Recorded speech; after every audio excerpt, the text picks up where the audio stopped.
जेव्हा आपण आहाराचं सेवन करतो त्यापासून पहिले 7 दिवसात रसधातूची निर्मिती होत असते. हो. पुढच्या 7 दिवसात रक्तधातूची, असे पुढचे 7 दिवस एका धातूपासून पुढच्या धातूची निर्मिती होत हो, असते. हो. हे पचन घडत असतं, म्हणजे रसापासून रक्त, आणि त्याच्यामध्ये मल पण तयार होत असतो.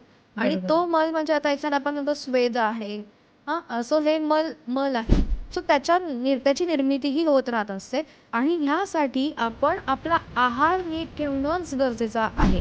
डायबिटीस रिव्हर्सल जेव्हा आपण म्हणतो त्याच्यासाठी पण काय आपण बघतो की आहार काय घ्यायचा आणि कोणी कसा घ्यायचा. हां. पण प्रत्येक व्यक्ती वेगळ्या आहेत.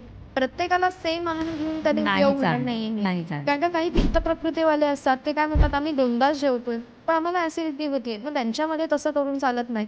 तर त्यांना त्यांच्याप्रमाणेच आहार नियोजन करणं गरजेचं असतं. बरोबर. तो हे करणं कुठेतरी गरजेचं असतं आणि योग्य त्या मार्गदर्शनाने जर घेतलेलं असेल तर त्यांना त्यांचा रिझल्टही खूप छान मिळतो.